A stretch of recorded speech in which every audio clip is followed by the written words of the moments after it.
स्वागत है आप सभी का इस नए लेक्चर में। और चलिए इस लेक्चर के माध्यम से हम लोग जो है चैप्टर नंबर 3 की शुरुआत करने वाले हैं, ठीक है। जिसका नाम है धातु एवं अधातु, है कि नहीं। सबसे पहले इस लेक्चर में हम लोग जानेंगे धातु और धातु है क्या, उसकी परिभाषा जानेंगे। और उसके बारे में उसके भौतिक गुण क्या होती है, उसकी रासायनिक गुण क्या होती है, उसके बारे में जानेंगे। ठीक है बहू, चलिए देखते हैं इसमें। सबसे पहला हेडिंग दीजिएगा आप लोग, धातु। धातु लेकर के डैश देंगे इसमें।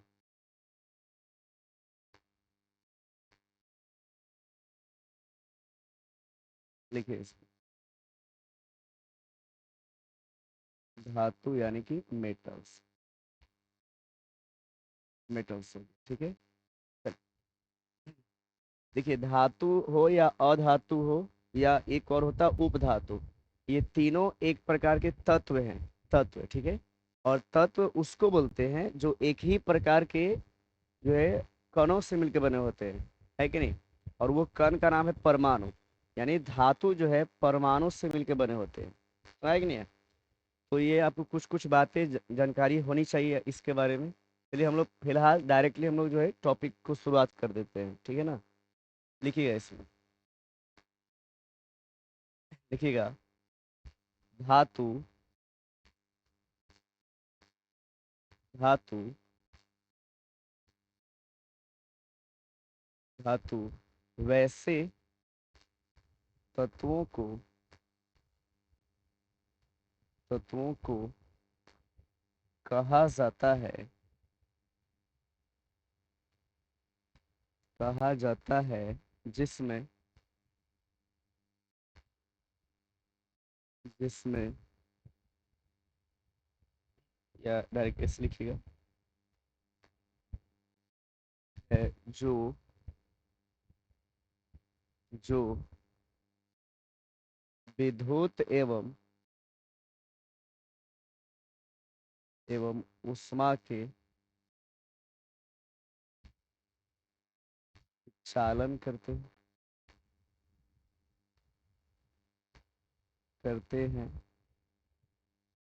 चालन करते हैं, जो कठोर होते हैं, कठोर होते हैं, आघातवर्धनीय एवं तन्य, आघातवर्धनीय एवं एवं तन्य होते हैं होते हैं जिसमें चमक पाया जाता है, जिसमें चमक पाई जाती है, जिसमें चमक पाई जाती है तथा जो कठोर होते हैं, तथा जो एक कठोर तो लिखवाई दिया हमने करके थोड़ा सा लिख देते हैं। जिसमें चमक पाई जाती है तथा जिसे पीटने पर जिसे पीटने पर विशेष प्रकार की ध्वनि निकलती है, विशेष प्रकार की ध्वनि निकलती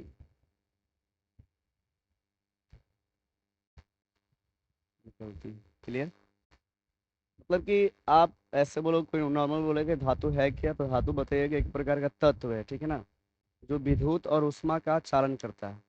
और ये विद्युत और ऊष्मा का चालन क्यों करते हैं, है कि नहीं, मैं लिखवाऊंगा उसको। बट ऐसे बता देता हूँ क्योंकि इसमें मुक्त इलेक्ट्रॉन पाए जाते हैं, ये फ्री इलेक्ट्रॉन होते हैं। और फ्री इलेक्ट्रॉन के कारण ही जो धातुएं होती है वे विद्युत और ऊष्मा के चालन करती है, विद्युत और ऊष्मा के चालन में चालन करती है। अब इसके उदाहरण की बात कर ले, उदाहरण की अगर बात कर ले हम, उदाहरण में क्या हो जाएगा आपका। जैसे हमने उदाहरण ले लिया आप इसके लिए, उदाहरण ले लेते हैं इसमें। उदाहरण में हो जाएगा आपका Na सोडियम, है कि नहीं। Fe लोहा हो जाएगा। Hg मरकरी जिसको बोल दिए, है कि नहीं। मैग्नीशियम, जिंक, कैल्शियम, ये सब बहुत सारी इसमें आपको धातु मिल जाएगा, ठीक है। फिर एल्यूमिनियम हो गया। ये सब क्या है, आपके धातु हैं। ये सब आपको धातु के रूप में आएंगे, ठीक है ठीक है। तो ये हमारा जो है धातु का परिभाषा हो गया नॉर्मली, और उसके कुछ उदाहरण हो गए। चलिए, इतना आई होप हो गया होगा। एक बार स्क्रीनशॉट ले लीजिए, फिर आगे बढ़ेंगे हम लोग। चल, नेक्स्ट पेज की ओर बढ़ते हैं हम लोग। अब हम लोग जो है अगला परिभाषा लिखने वाले हैं, किसका, अधातु का, ठीक है ना। अधातु,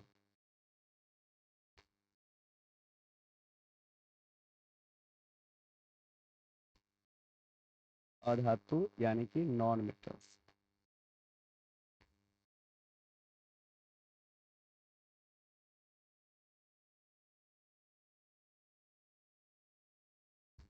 नॉन मेटल्स, ठीक है, लिखिएगा।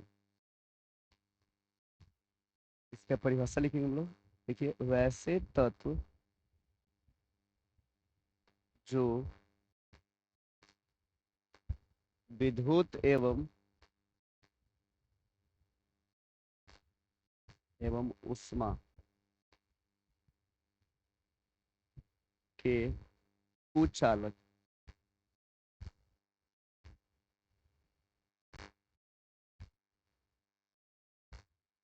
कुचालक, भंगुर।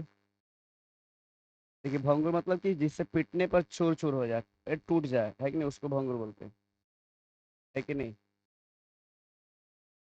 भंगुर यानी घातवर्धनीय तन्य नहीं होगा, यानी पीटने पर चूर चूर हो जाएगा, ठीक है, हो जाएंगे। फिर चमक नहीं, चमक नहीं, है कि नहीं, चमक नहीं, कोई विशेष, या ऐसे लिख दो, पीटने पर, पीटने पर कोई विशेष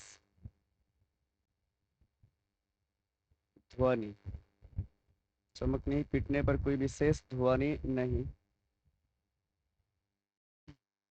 नहीं उत्पन्न हो, उत्पन्न हो, अधातु कहलाते हैं, अधातु कहलाते हैं, ठीक है।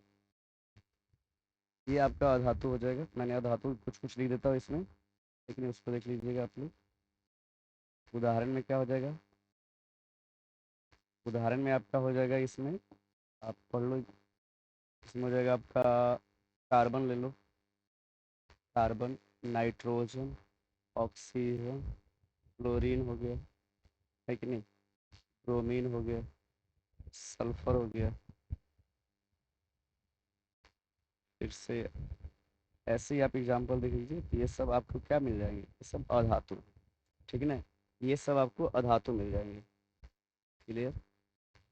तो ये धातु और अधातु के क्या है, लक्षण हो गए, है कि नहीं। ये धातु का मैंने पहले परिभाषा लिख दिया, है कि नहीं। धातु का परिभाषा हमने लिखा, है कि नहीं। धातु की परिभाषा हमने क्या बताया आप लोगों को, कि धातु जो होते हैं विद्युत और ऊष्मा के चालन करते हैं, यानी चालक होते हैं, ठीक है। अब ये कठोर होते हैं, बताया गया आपको। ये आघातवर्धनीय और तन्य होते हैं, ये बताया गया आपको। आघातवर्धनीय तन्य होगा, और जिसमें एक विशेष चमक पाई जाएगी, ठीक है ना। और जिससे पीटने पर विशेष प्रकार की क्या होगी, विशेष प्रकार की आपकी ध्वनि निकलेगी, वो आपको कहलाते हैं धातु कहलाएंगे, ठीक है। धातु के ये सारे क्या हो गए, ये सारे धातु के आपके एग्जाम्पल्स हो गए, चलिए सभी को। ये धातु था। और अधातु की बात करें, जिसमें इसके मैंने आपको जो बताया गया धातु गुण, तो धातु के गुण का उल्टा, है कि नहीं, जो धातु के गुण का जो उल्टा रहेगा उस सब के सब क्या करेंगे, अधातु कहलाएंगे। जैसे कार्बन हो गया, नाइट्रोजन, ऑक्सीजन, फ्लोरीन हो गया, ब्रोमीन हो गया, सल्फर हो गया, ये सब क्या है, ये सब आपके अधातु है। चलिए सभी को। चलिए अगर पॉइंट की बात करें थोड़ा सा, तो संख्या कभी भी पूछ देता है, तो संख्या के लेकर के धातु की कुल संख्या कितनी है, अधातु की कुल संख्या कितनी है कि नहीं, उपधातु की कुल संख्या कितनी है, इसको भी लिख देते हैं। देखिए, कुल तत्व जो अभी तक ज्ञात है ना, कुल तत्व जो ज्ञात है उसकी संख्या है 118। ठीक है। उसमें से जो धातु है, धातु जो है वह 90 प्लस है। 90 प्लस मैंने क्यों बोला, क्योंकि किसी किसी किताब में आपको ये मिलेगा 92 इसकी संख्या, तो किसी किसी किताब में ये दिया जाएगा 94। ठीक है, तो 92 94 में थोड़ा सा ये है, बट आपका ये देखिए याद रखना है कि 90 प्लस है कि नहीं। अगर हम अधातु की बात करें, तो अधातु की संख्या कुल जो है 22 के आसपास है, और उपधातु जो है, उपधातु की संख्या जो है लगभग में 7 के आसपास। ठीक है, तो ये लगभग जो मिला करके 118 के आसपास कुल तत्व हैं। और पूरे तत्व को जो है हम लोग बांटते हैं 3 भाग में, धातु, अधातु, उपधातु। ठीक है, इतना हो गया होगा आई थिंक। चलिए आगे आते हैं। हो गया होगा आई थिंक इतना, एक बार देख लीजिए। उसके बाद आगे बढ़ते हैं, तीसरे पे आ जाते हैं, तीसरे पेज की ओर बढ़ते हैं। और इसमें हमारा हेडिंग रहेगा भौतिक गुण, धातु एवं अधातु के भौतिक गुण। ऐसा तो पहले हम लोग जो है ऐसे हेडिंग देते हैं, भौतिक गुण।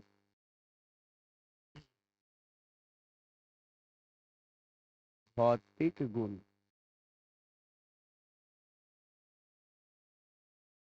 भौतिक गुण जिसको हम लोग बोलते हैं फिजिकल प्रॉपर्टी।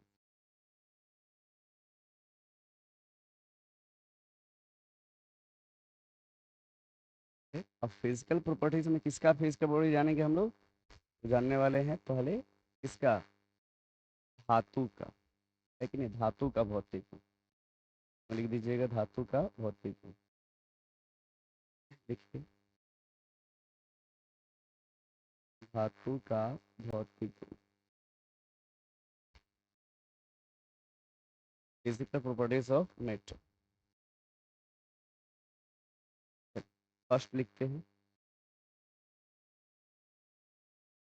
फर्स्ट पहला, धातुएं, धातुएं प्रायः ठोस अवस्था में पाए जाते हैं।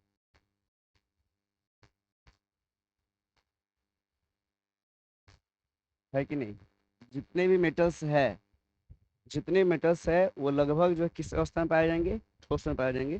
ठोस समझते हैं ना, सॉलिड, जिसका आकृति आकार दोनों निश्चित हो उसको सॉलिड बोलते हैं। है कि नहीं, तो धातुएं प्राय क्या होगा, ठोस अवस्था में पाया जाएगा। लेकिन इसका कुछ अपवाद है कि नहीं, एक्सेप्शन जिसको बोलते हैं। तो अपवाद में इसका हो जाएगा, अपवाद में इसका हो जाएगा आपका मरकरी। है कि नहीं, मरकरी इसका अपवाद है, मरकरी बोल देते हैं। मरकरी मतलब क्या हो गया, मरकरी जिसको हम लोग पारा के नाम से जानते हैं, तो ये मरकरी इसका अपवाद है। क्योंकि मरकरी जो है ना, क्योंकि ये जो द्रव अवस्था में पाया जाता है कि नहीं, द्रव अवस्था में पाया जाता है, द्रव अवस्था में पाया जाता है, पाया जाता है। ये प्रश्न कई बार एग्जाम में आ चुके हैं, है कि नहीं, बोर्ड के एग्जाम के लिए भी जरूरी है, और ऐसे भी उसके बाद भी कोई अगर एग्जाम में, बहुत सारे एग्जाम के लिए जरूरी है समझिए कि, है कि नहीं। मरकरी एकमात्र ऐसा धातु है जो द्रव अवस्था में पाया जाता है, लिक्विड फॉर्म में पाया जाता है। बाकी जितने भी मेटल्स है वो सब के सब जो आपको सॉलिड में रूप में मिले, सॉलिड के रूप में। चलिए दूसरे बात की ओर आते हैं।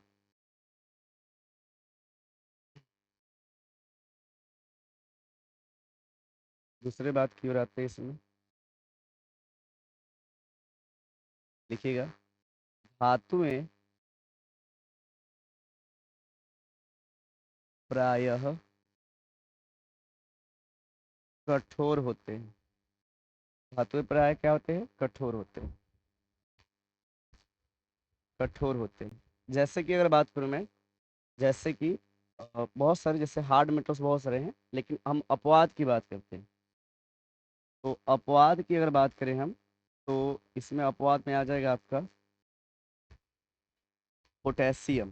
पोटेशियम को कैसे सूचित करते हैं? तो पोटेशियम हो गया, सोडियम हो गया, है कि नहीं, मरकरी आपका बताया मैंने, ये सब क्या है, फिर लिथियम हो गया।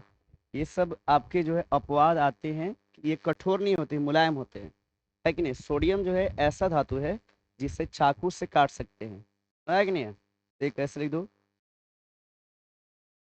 सोडियम, सोडियम यानी कि Na को चाकू से काटा जा सकता है, काटा जा सकता है कि नहीं। यानी सोडियम, और एक चीज और है, ये इतना ज्यादा रिएक्टिव होता है, जब हम लोग इसको केमिकल गुण पढ़ेंगे ना उससे बताया जाएगा कि इतना ज्यादा रिएक्टिव होता है कि इसको जो है बचाने के लिए किरोसिन तेल में डुबा कर रखा जाता है, डुबा कर। ठीक है, चलिए इतना लिख दीजिएगा आप जल्दी से। इतना आई थिंक हो गया होगा। अब आगे तीसरा लिख लेते हैं, गुण। चलिए तीसरा लिख दीजिएगा। लिखो तीसरा।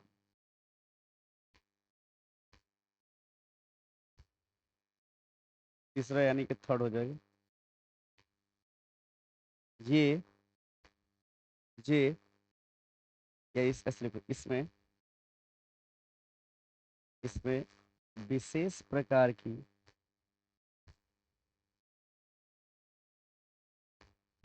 विशेष प्रकार की चमक,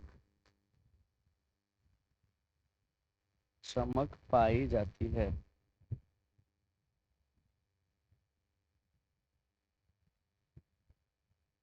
विशेष प्रकार की चमक पाई जाती है कि नहीं। अब इसमें लिखेंगे पॉइंट थोड़ा सा। धातुएं, धातुएं सोना जैसे, सोना जैसा पीला, सोना जैसा पीला, चांदी जैसा सफेद,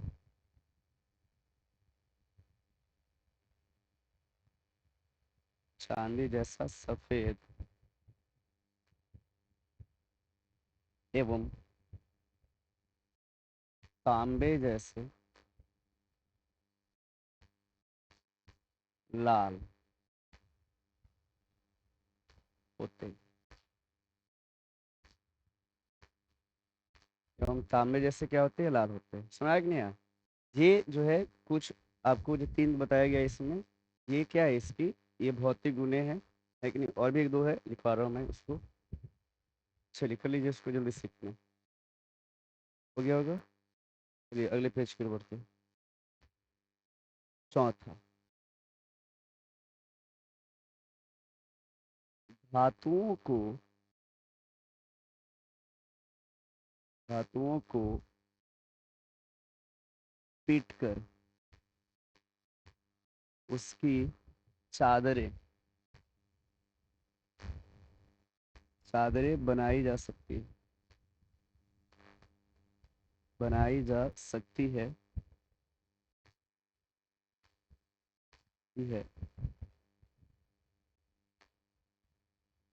इस गुण को, इस गुण को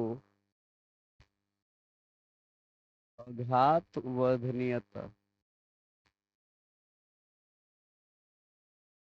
इस गुण को अघात वर्धनीयता कहा जाता है।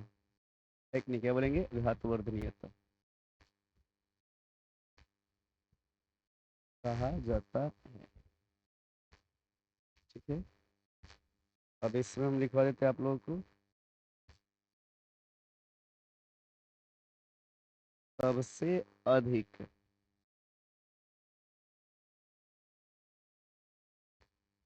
अघात वर्धनीय,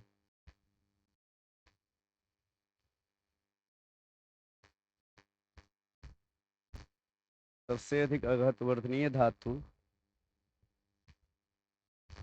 सोना एवं चांदी है। सोना एवं चांदी है। ठीक है। सोना चांदी जो है सबसे ज्यादा अघातवर्धनीय है, चांदी है। ठीक है। आप मतलब ये है ना कि सोना की तो बहुत ही महीन पत्ती भी तैयार कर सकते हैं, जैसे आभूषण बनता है, गहना बनता है, तो उसमें आप देखे होंगे कि सोना का एकदम पतला किया जाता है उसको पीट करके, बहुत ही पतला किया जा सकता है, उसके बाद भी ये टूटता नहीं है, फटता नहीं है, क्योंकि ये सबसे ज्यादा आघातवर्धनीय धातु है। सबसे अधिक आघातवर्धनीय धातु में कौन आ जाएगा? सोना और चांदी। और भी बोलेगा एक कोई दिया रहेगा ना, तो एक में दिया रहेगा तो आपको उसको सोना की ओर जाना है, ठीक है ना। सोना सबसे अधिक आघातवर्धनीय होता है, इसको सबसे ज्यादा पीट सकते हैं। नेक्स्ट पे आते हैं। 5वां नंबर। धातुओं, धातुएं ऐसे लिखिएगा। धातुएं, धातुएं तन्य होते हैं, तन्य होते हैं, यानी यानी इसे खींचकर, इसे खींचकर, खींचकर इसके तार, तार बनाए जा सकते हैं।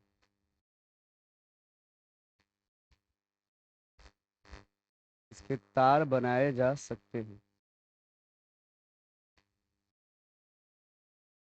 ठीक है। मतलब कि धातु जो है उसको खींच करके हम ना क्या बना सकते हैं? तार बना सकते हैं, है कि नहीं। और तार बनाने की इस गुण को बोलते हैं तन्यता। क्या बोलते हैं? तन्यता बोले, है कि नहीं। यानी कि हम बोला गया कि धातु क्या होते हैं? तन्य होते हैं, है कि नहीं। डक्टाइल होते हैं, डक्टाइल बोलते हैं। इसको खींच करके हम क्या बना सकते हैं? तार बना सकते हैं।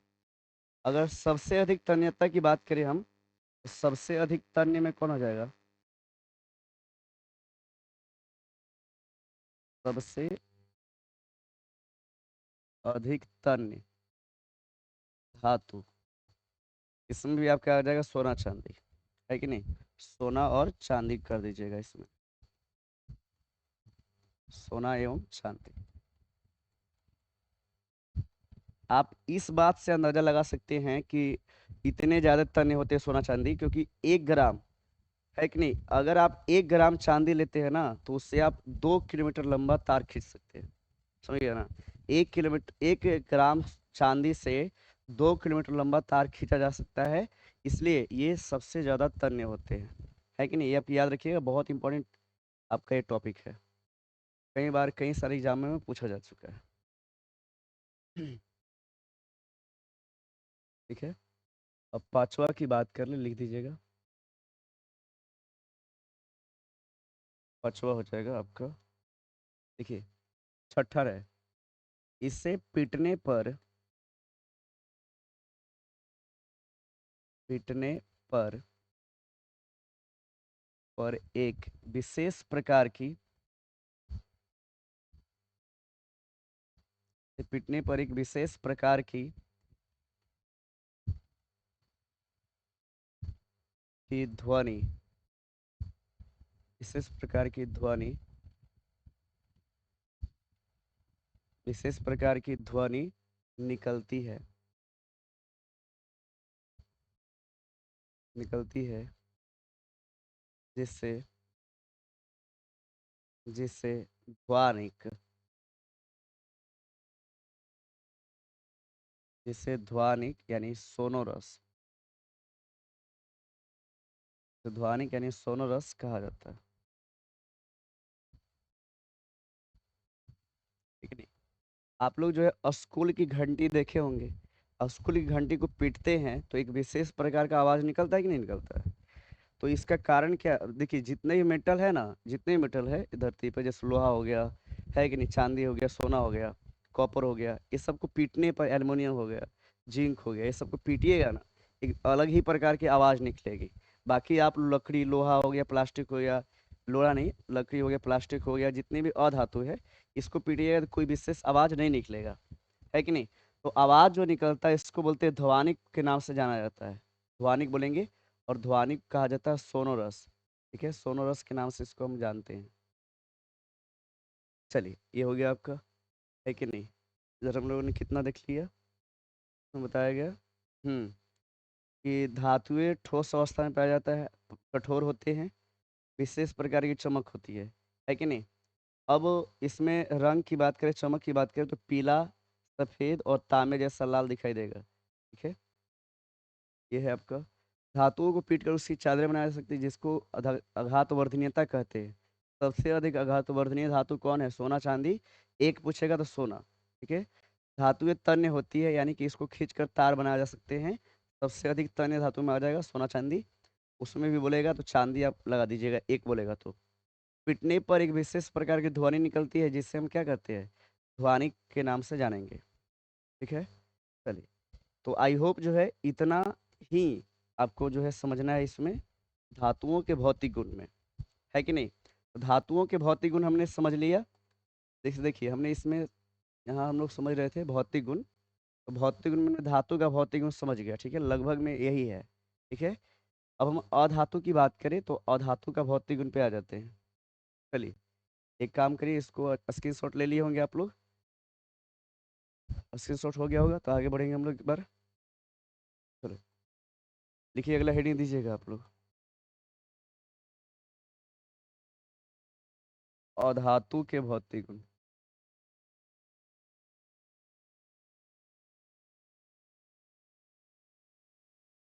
और धातुओं के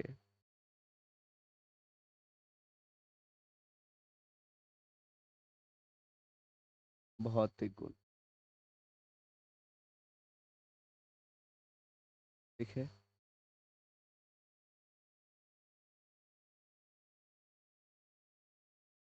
physical properties of non metal.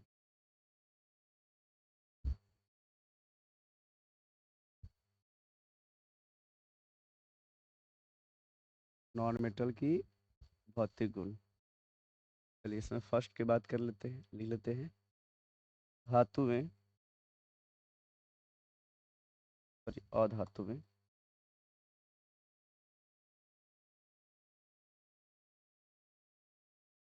देखिए, अधातु में ठोस एवं ठोस, कमा दो पहले, ठोस, द्रव एवं गैस, तीनों अवस्थाओं में, तीनों अवस्थाओं में, तीनों अवस्थाओं में पाए जाते हैं, पाए जाते हैं। ठीक है, ऐसा। देखिए, ठोस, द्रव और गैस तीनों अवस्था में पाया जाएगा। जैसे हम बताया, अगर ठोस की तो सल्फर हो गया, फास्फोरस हो गया, है कि नहीं, कार्बन हो गया, ये सब क्या ठोस है। अगर मैं द्रव की बात करूं तो अकेला एक अधातु मिलेगा जिसका नाम है ब्रोमीन। ब्रोमीन एक ऐसा अधातु है जो द्रव अवस्था में पाया जाता है। और फिर एक आता है, अगर हम गैस की बात करें तो ऑक्सीजन हो जाएगा, नाइट्रोजन हो जाएगा, है कि नहीं। ये सब आपको गैस में मिल जाएंगे। चलिए, इसमें लिख देते हैं एक पॉइंट। ब्रोमीन, देखिए ब्रोमीन, ब्रोमीन, ब्रोमीन एकमात्र, एकमात्र ऐसा अधातु है, ऐसा अधातु है जो द्रव अवस्था में, द्रव अवस्था में पाए जाते हैं, में पाए जाते हैं। यानी हम कह सकते हैं कि ब्रोमीन एक ऐसा जो है, एकमात्र ऐसा जो है आपका अधातु है जो किस अवस्था में पाया जाएगा, द्रव अवस्था में, है कि नहीं। ब्रोमीन ही एकमात्र ऐसा है। चलिए अब आते हैं आगे दूसरा पर।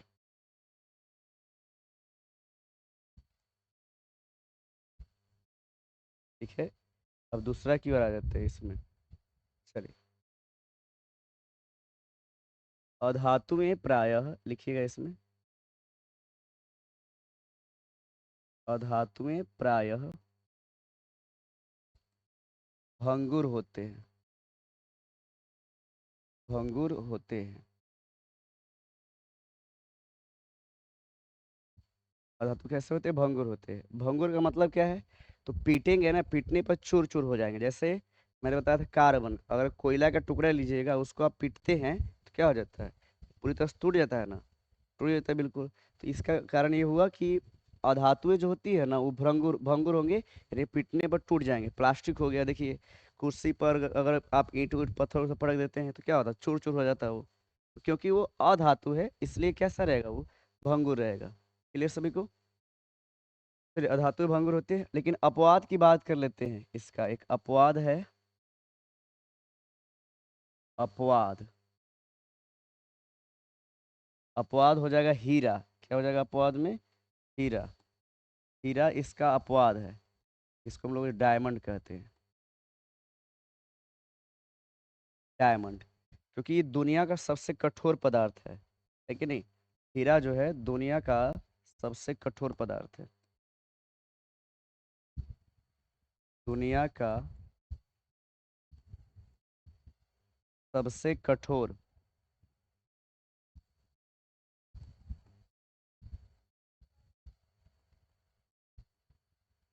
पदार्थ, दुनिया का ये सबसे कठोर पदार्थ हुआ डायमंड। ठीक है ना। ऐसा जनरली जो अधातु होते हैं, भंगुर होते हैं, कमजोर होते हैं, लेकिन आपके डायमंड की बात करें तो ये एक प्रकार का सबसे कठोर पदार्थ है ना। डायमंड की एक और बात कर लेते हैं, तो ये कार्बन का अपर रूप है, कार्बन का अपर रूप, कार्बन का अपर रूप हो जाएगा ये। ठीक है, तो चलिए दो चीजें बातें जल्दी से लिख लीजिए, उसके बाद आगे बढ़ेंगे हम लोग। चलो, चलिए अगले की ओर बढ़ते हैं हम लोग। तीसरा बात इसकी, इसमें तीसरे बात की ओर बढ़ेंगे।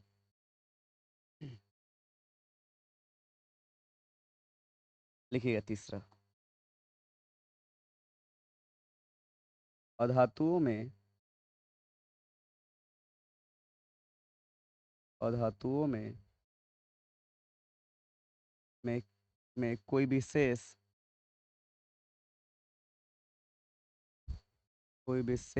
चमक, कोई विशेष चमक नहीं पाई जाती है, नहीं पाए जाते हैं।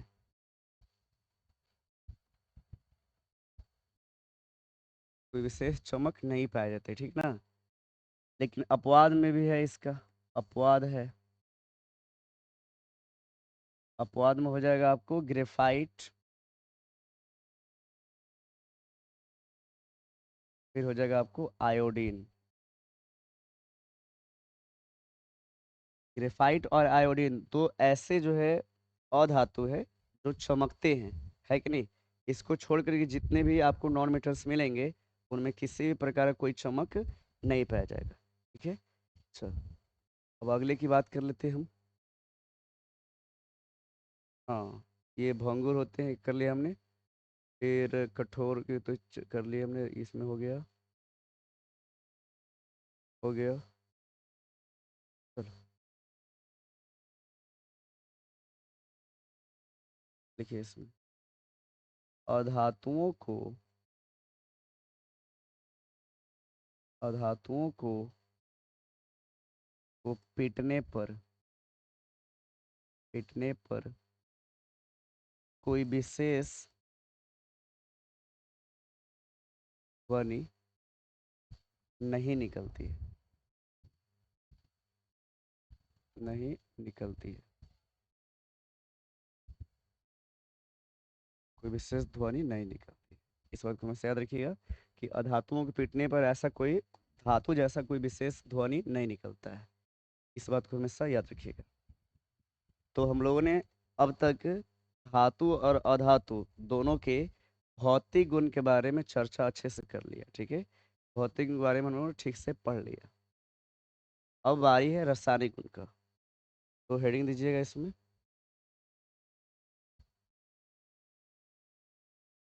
रासायनिक गुण।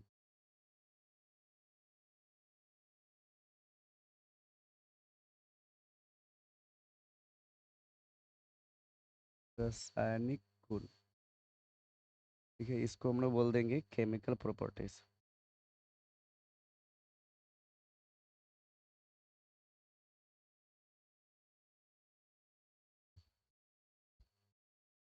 ठीक है, केमिकल प्रॉपर्टीज हो जाएगा।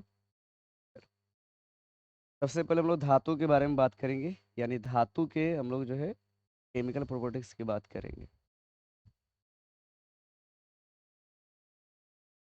लिखिए,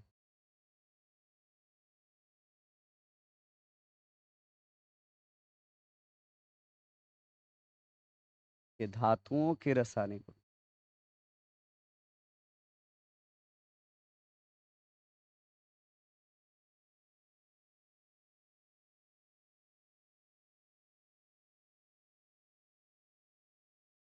धातुओं के रासायनिक गुण, ऐसे हेडिंग दीजिएगा जल्दी से।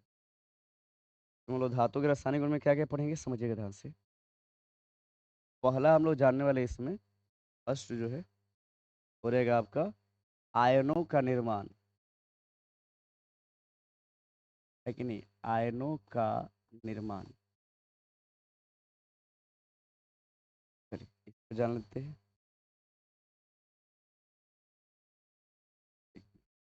आयनों का निर्माण हो गया, तो हेडिंग दीजिएगा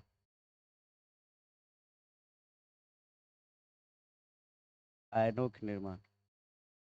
लिखिएगा पॉइंट में।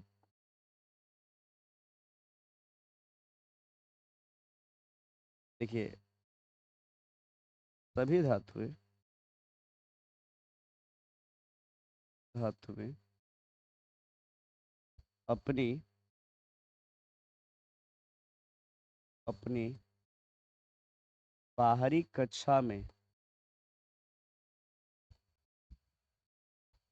उपस्थित में उपस्थित उपस्थित इलेक्ट्रॉनों को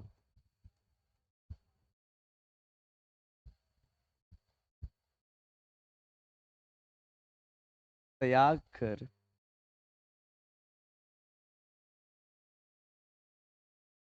त्याग कर धनायन का निर्माण धनायन का निर्माण करते हैं।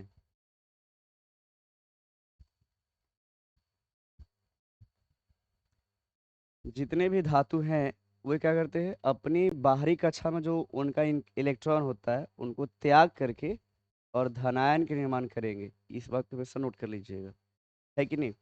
कैसे होते हैं सर, समझिए ध्यान से।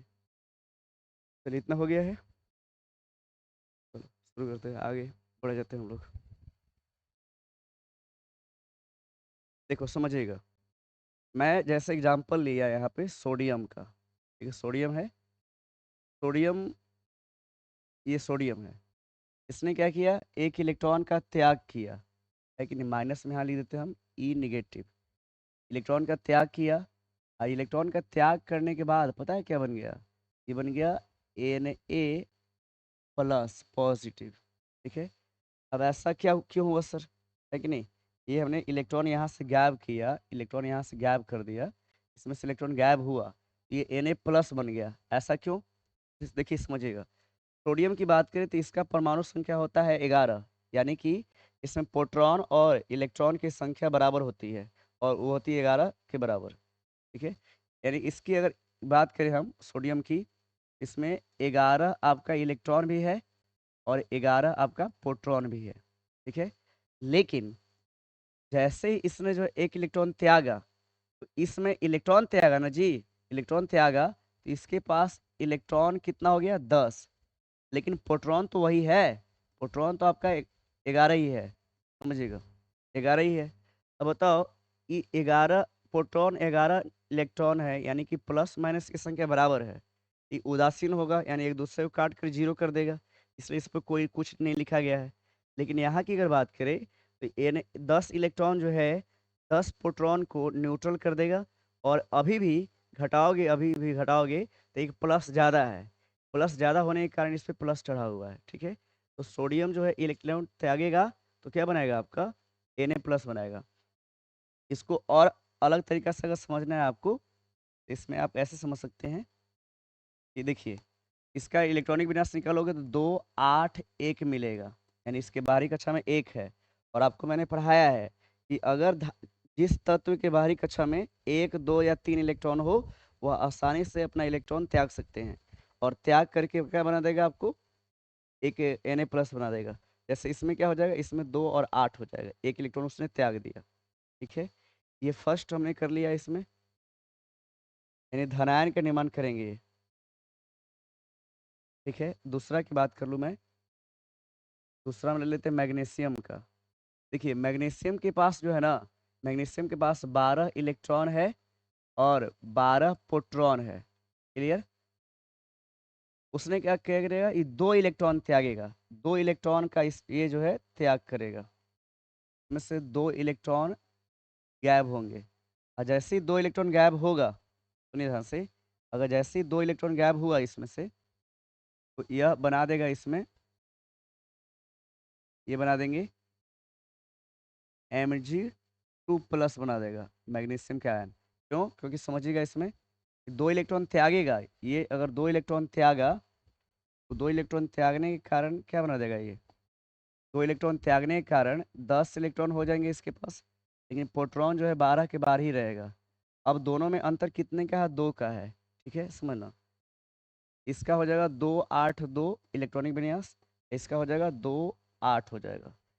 अब आप मन में सोच रहे होंगे सर 2 ही इलेक्ट्रॉन क्यों त्यागा, तो आपको जो है अष्टक नियम पढ़नी चाहिए। अष्टक नियम यही कहता है कि किसी भी तत्व के ना अंतिम कक्षा में आपको 8 इलेक्ट्रॉन के आसपास होना चाहिए, तभी वह अस्थाई होगा।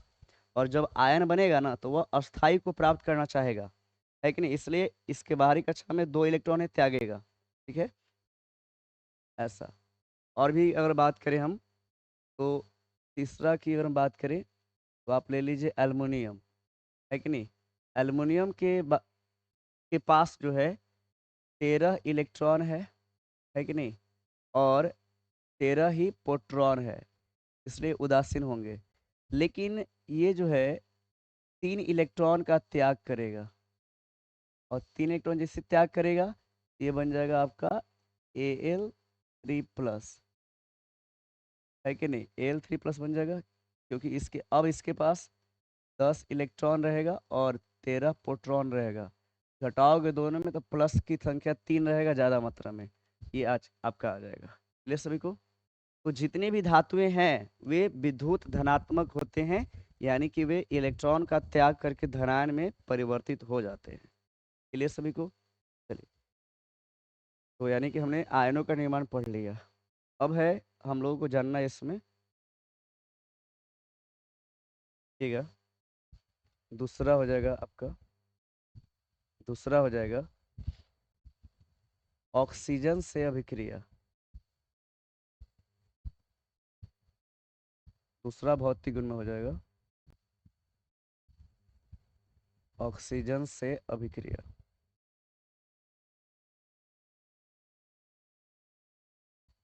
ऑक्सीजन से अभिक्रिया, रिएक्शन विद ऑक्सीजन, ठीक है। ऑक्सीजन से अभिक्रिया देखते हैं।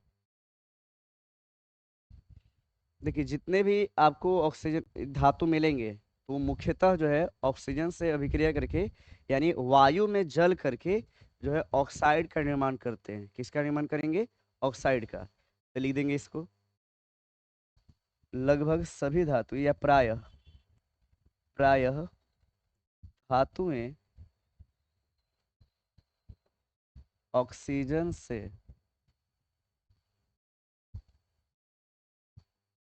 ऑक्सीजन से अभिक्रिया कर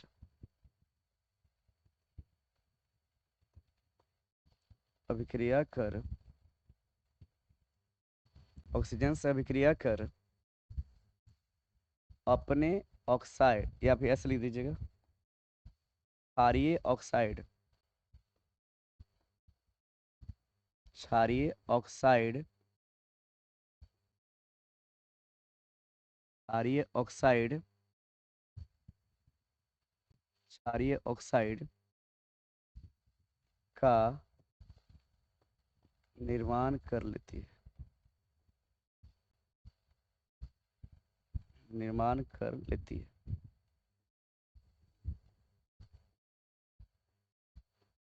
ठीक है, ऐसे लिख रहे हैं इसमें,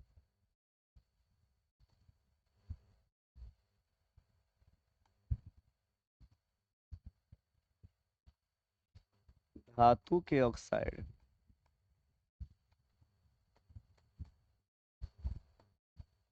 धातु के ऑक्साइड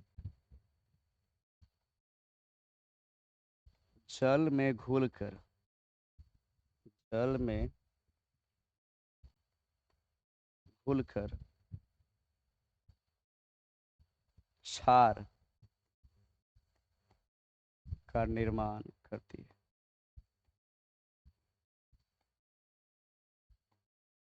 ठीक है, क्षार का निर्माण करेगी जब वो जो है किस में घुलेगी, तो जल में घुल कर क्षार का निर्माण कर, इसको हम तुरंत जो है करवाते हैं।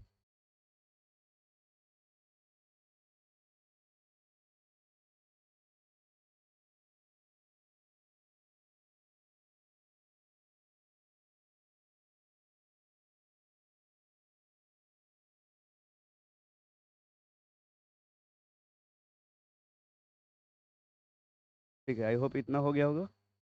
जल्दी से उतार लीजिए, उतार लिए होंगे। चलिए आगे बढ़ते हैं। देखिए हम बताते हैं इसमें आपको, जैसे हमने एग्जाम्पल लिया इसका, सोडियम का हमने एग्जाम्पल लिया, सोडियम लिया, देखो सोडियम है, वह ऑक्सीजन से भिड़ा तो बना दिया आप इसने Na2O, सोडियम ऑक्साइड बना दिया, है कि नहीं। अब सोडियम ऑक्साइड को आप जल में जैसे ही डालोगे, जल में घोलोगे, ये बना देगा NaOH बनाएगा, NaOH जो है बना देगा, है कि नहीं। अभी क्या है, ये दोनों की प्रकृति कैसी होती है, दोनों की प्रकृति क्षारीय है कि नहीं। ये लिख दीजिएगा आप लोग, क्षार, ये क्षार है। सुना गया, सोडियम जैसे ही ऑक्सीजन से अभिक्रिया करेगा तो यह देगा सोडियम ऑक्साइड बनाएगा, है कि नहीं, सोडियम ऑक्साइड में परिवर्तित हो जाएगा। अब प्लस में उष्मा देता है, देखिए देखिए, सोडियम इतना ज़्यादा रिएक्शनेबल मेटल है ना कि उसको आप खुला वातावरण में छोड़ दीजिएगा ना तो वो अभिक्रिया करके आग लगा देगा, सोडियम और पोटेशियम, है कि नहीं। ये चीज़ें है। इतना हो गया। अब लिखिएगा, कुछ कुछ पॉइंट लिख दीजिएगा इसमें, कुछ पॉइंट्स लिखेंगे इसमें। सोडियम एवं पोटेशियम, सोडियम एवं पोटेशियम वायु में तेजी से जलकर, तेजी से जलकर अपना ऑक्साइड, अपना ऑक्साइड्स बनाते हैं, बना लेते हैं ऐसा।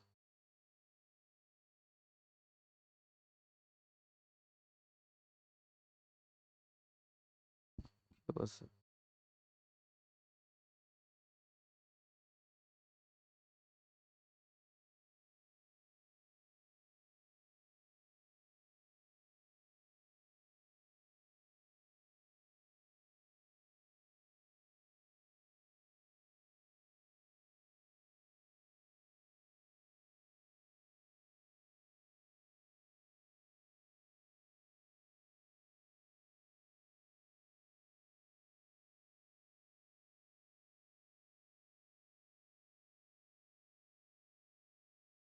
है कि नहीं। यानी कि जो सोडियम और पोटेशियम है ना, ये कितना ज़्यादा रिएक्शनेबल होते हैं वे ऑक्सीजन से अभिक्रिया कर लेंगे तेजी से, और अपना जो अपना ऑक्साइड्स बना लेंगे। ठीक है, ये चीज़ हो गई।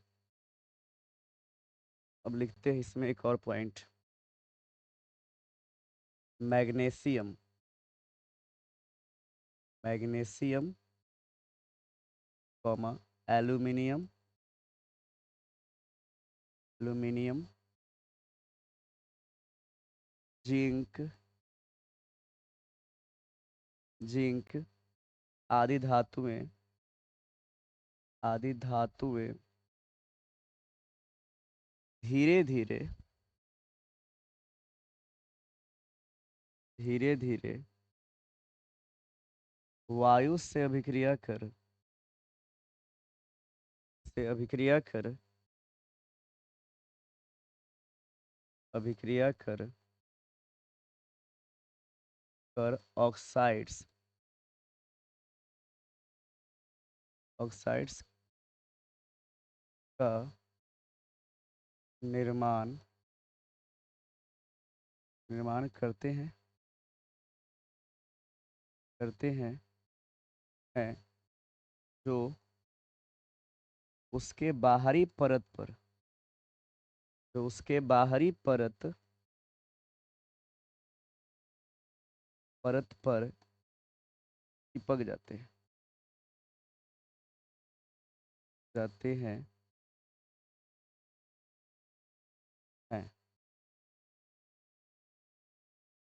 पैराग्राफ चेंज करके, ये ऑक्साइड्स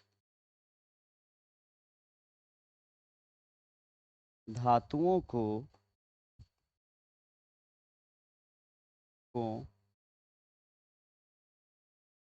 पुनः ऑक्सीकृत होने से बचाते हैं, पुनः ऑक्सीकृत होने से